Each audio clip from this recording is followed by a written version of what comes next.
Shy, reserved, diplomatic. All words that you wouldn't use to describe Brian Burke. Say what you will about the president and GM of the Toronto Maple Leafs, but this guy appears to mean what he says and says what he means. I see guys that run around and start stuff and won't back it up, and it makes me sick to my stomach. Now, back in college, Brian dreamed of playing in the NHL, but after 1 year in the minors, he got the inkling that his future was more likely in the boardroom rather than the locker room, and he spent some time in the boardrooms. To date, he's been a GM in Hartford, of course, Vancouver, and the Anaheim Ducks, where he won the Stanley Cup in 2007. Now, for the past 3 years, he's probably had the biggest sports job in Canada, running the Toronto Maple Leafs. It is the biggest media market. We all know what the reporters and fans do with your every move, and he deals with it. He also asks big questions about the direction of the game. Last month, he made headlines by defending enforcers, arguing that they hold players accountable and promote safety. If we don't have guys looking after each other, that the Rats will take this game over. And recently, Brian's embraced a cause that transcends hockey. 2 years ago, his 21-year-old son was killed in a car accident, just months after announcing he was gay. Inspired by Brendan's courage, Brian has become a spokesperson for tolerance, speaking out on a subject often ignored in the world of sport. We have to get to a point where you can go to school free of fear. You can be in an environment at all times where you don't feel physical fear or shame. It's a critically important message from an important guy who really understands both the weight of words and the power of this game. Please welcome Brian Burke. Nice to see you. How are you? Good to see you. Welcome.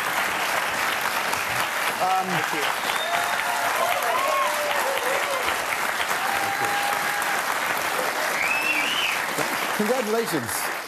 It feels like it's starting to take hold, isn't it? Changes on the team? Yeah, we're getting there. We're going north. You know, we're floundering for a little bit. And every team goes through an evolution. You crawl, then you walk, then you run, and then the last one's the hardest when you sprint. And I think we're running now. We're in that third step. If you have an asset, if you have a player you want to get rid of, do you call every team short of the ones in your division? Yes. No, you call the ones in your division, too. There's the only rule historically I've had is I don't like trading goalies or goons in my division, guys that fight a lot. You don't want a guy to come back in your building and smack people around. You just came out and talked about that, about how I mean, a rat is a player who goes around and just pokes around and causes trouble and will never fight, will never really stand up for their own actions. And that you said without enforcers, rats are taking over the game. That's a big problem in our game right now. I think there's less accountability by the day. It used to be when you were a hockey player. Actually, you go back in the NHL, and star players were expected to fight their own fights in the old days. People forget that Bobby Orr had over 50 fights as a pro. Yeah, Larry Robinson pounded people. Yeah, so Bobby Orr, like the quintessential, everyone thinks the most beautiful hockey player maybe ever, the most poetic in motion, maybe the most skilled ever. 54 fights I think he had. And he fought tough people. So there was an era when they had to fight their own fights. And then someone said, wait a second, rather than have him in the box for 5 minutes, let's have a teammate fight for him. And then you got into the 70s and the Broad Street Bullies. And then fighting became a tactic. We had a 3-hour game. Now we're back to where fighting has a much more marginal role than it did. But I worry where we're going with this game when the Rats take over. Because right now, people are doing crazy things, so they're not afraid of what happens on the ice. What do you do if you have a rat on your team? Well, I don't have rats on my team. But you must have had them over your career. No, I don't want to get rid of them. Really? Yeah. Or do you give a player an opportunity? Do you pull them aside and you say, you're a rat, you need to change? You need to fight is what you need to do. If you're going to run around, you need to fight. You tell that to a player? Absolutely. And have you had players say, I can't do that? No, they don't. If they don't do that, they play somewhere else. I don't like... This game has to have accountability. It always has. I don't mind players that run around and hit. Mike Brown runs around and hits on our team, but he backs it up. And that's all I've asked my players to do. If a guy won't do that, then don't run around. I don't mind that a player doesn't want to fight. Then don't run around. Then be a hockey player. Right. Don't be a rat. You have this, Tim Thomas is not your guy, neither is Alexander Ovechkin. Tim wouldn't go to the White House for political reasons. Alex wouldn't go to the All-Star game because Alex is, I think, a baby. But that's just me. Listen, that's just my opinion. But when you manage a player who makes a decision like that, if you agree with them, that's one thing. But if you disagree with their position, how do you deal with that? Well, I don't. First off, Tim Thomas played for me on a national team with Team USA and in the Olympics. So I know him well and I like him. I know Alexander Ovechkin well, a little bit, not as well, but I really like him too. He's a good guy. And generally, I can't stand GMs who weigh in on things that don't involve their player. So when a player gets suspended, someone will come to me and say, did you think it was worth 3 games? Did Shanny get it right? I'm like, It's not my player. It's none of my business. These two instances are different because I think it affects how people perceive the game. Yeah. I've been to the White House with the Stanley Cup. I'm a lifelong Democrat, and I was there with a Republican president. I didn't feel it was my place to make any observation about that at all. The White House visit, and I wish the Prime Minister would start doing this with the NHL teams. It's a cool thing. That's a celebration of team excellence. That's not a political statement. And in my mind, those two worlds, I can't imagine where they overlap, but they don't overlap when your team is invited to the White House. That's clear to me. Second thing here is this. I know Alex Ovechkin is he's a good kid, he is, but I disagree with this. The All-Star game is a celebration. The fact that you don't like a suspension, I think every player that's asked to go to the All-Star game should be honored to be there. Our fans love that game. Our sponsors and partners love that game, and I think everyone that's invited should go. Does a GM ever have to talk to a player and say, listen, you got to be at an event like this. You can't walk away? I can tell you what would have happened if this were Tim Thomas on my team. I would have said, you really don't have a choice here. You have to go. It's for your team, and I'm not backing you up on this if you don't. I'm gonna take the public view that what you've done here is wrong, and I'm not backing you up. And I love backing up my players. Right. And I would have told Alex the same thing. I expect you to get on a plane and get your butt to Ottawa. The thing that has worked so well for you, aside from the fact that the team has started to win, is that you're very upfront. You have changed the culture of hockey, and I think you're going to change the culture of sport. I want to start with this. I'm going to play a clip with Mark Tewksbury. We're talking to Mark Tewksbury about you. I think with, Brian Burke now speaking to a lot of LGBT audiences and issues and about this issue, yeah. I used to think it had to be the player that changed, and I realized it has to be the management. And the leadership has to create the environment where the player feels safe enough to come out. So the more Brian Burkes do it, sure. It's going to happen. That's a big statement from Mark Tewksbury, that you have changed. Like hockey, sports in general has been a place that has been perceived to be homophobic. Hockey's still tough, even in a dressing room. And with your personal story with your son, you've really stepped up. Well, I would have done it. I mean, obviously, some of this stuff isn't easy to talk about. I would have done it because it's the right thing, and it's because what my son stood for. Would have preferred to do it with him, but talk about something else for a minute. Yeah, no problem. I can absolutely talk about something else. But the position that a boss has, even unrelated to this story, is to be a community member. Is that something you had to learn how to do coming to Toronto? That is about being a spokesperson in a community? Well, I think the general manager of a Canadian team has a loud voice, whether he's loud or not. And I'm loud, so. Can you empathize with Pierre Gauthier and what he's going through in Montreal right now? Yeah, he's a good guy. Pierre Gauthier is a very bright guy, and he's just getting hammered. And it's, yeah, I can empathize with him because in Montreal, you're dumb twice. I'm only dumb here once. In English. In Montreal, you're dumb in 2 languages. So, but to me, I've tried to make a difference. Every place I've worked in the NHL, I've tried to make a difference in that community. It's much easier in Canada because of the role the general manager has. And so here, I think people in Toronto know that I do love the city, do love living here, do as much charity work as I can, do as much work with the military and the police as I can. And I want to make a difference. Everywhere I've worked, I want to make a difference. And the LGBT stuff is something that's, I've happened to do because of my son, but I'm really pleased with that, really proud of that. You were honored by, with an award in the community. You let the gay men's hockey team skate, I believe, at Rico. This is stuff. And the biggest thing you said, you came out and said, a gay hockey player is welcome on my team. Yeah. When Tewksbury was on, and people see the conversation soon, he said that he has counseled gay players, saying, here's how you could deal with it. So we know that there are gay players in the NHL. Would you counsel a player, like as a GM? I'm sure they would come to you before they would make a decision. Can you foresee a time when this is going to happen? Oh, it's going to happen. Yeah. It's going to happen. And it's going to take less courage than that player thinks. Like right now, a player who's contemplating that is thinking the whole world's going to be arrayed against him.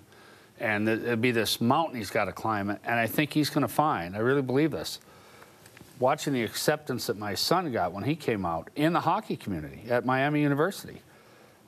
This athlete that has the courage to come out is going to find that hill's a lot less steep than he thinks it is, that there's a lot of support. I know the players on our team have all spoken to me about it and said, absolutely, a gay player is welcome here. Well, there's a lot of guys watching that parents just can't come to terms with it in some situation. I imagine it privately. Well, I get these very painful letters, and the best thing about my son coming out was I didn't have to take anything back. And that's what I tell parents is, there is a chance. You know, you talk to statisticians, 10%, 15%, whatever it is, people who are born gay, and there's a chance that your child's going to be gay. So in our house, everything was about acceptance. No racial humor tolerated, no jokes about gay people, no jokes about handicapped people. It was all, everyone is worth your time. Everyone has dignity, everyone deserves your respect. And so when my son said, Dad, I'm gay, the best thing was, I said, do I don't have to take anything back? I don't have to apologize for anything. I don't have to rebuild any bridge. And that's what I tell parents. And to the kids who are battling with coming out, it does get better. There is a support group, and you're entitled to live your life. So if that's what you need to do, that push, then there are people that care about you. Absolutely. Stick around. We're going to have more of a conversation with Brian. Brian Burke after this.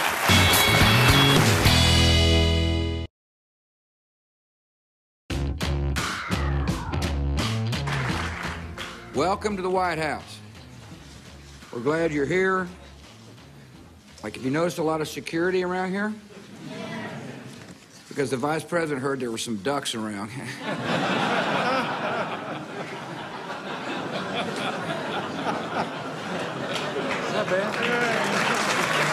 back to Brian Burke at the White House.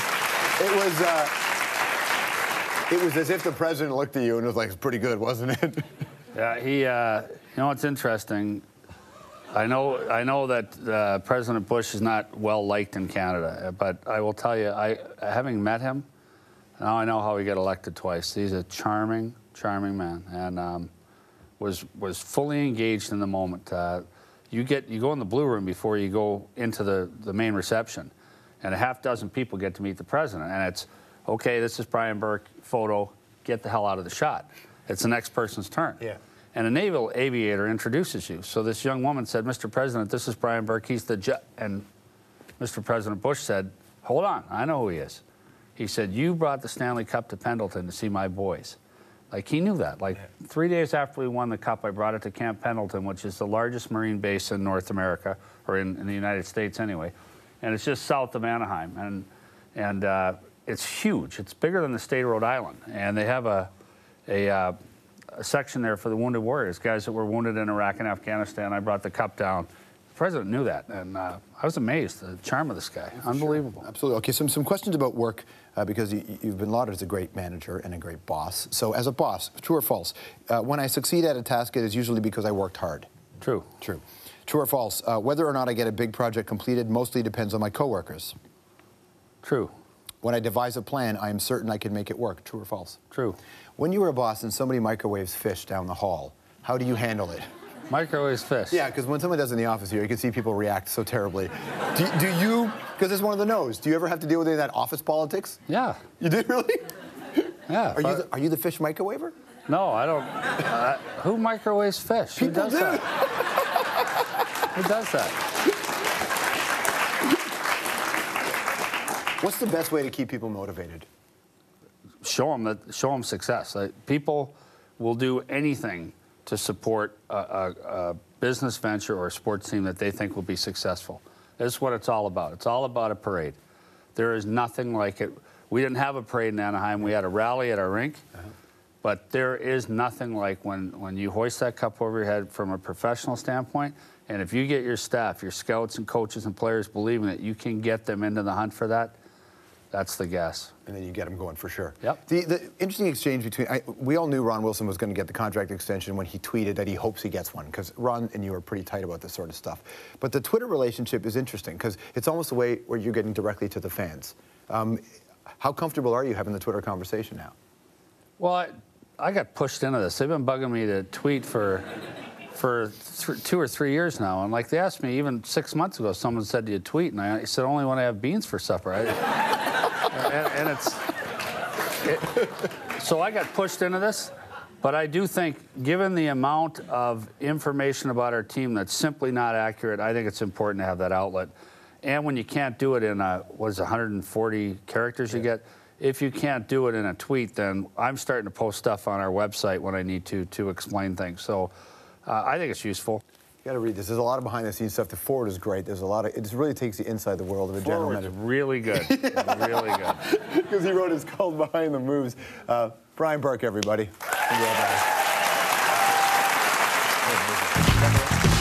As you can probably tell, we have a live studio audience. I'd love it if you would join us. Go to strombo.com/tickets for more.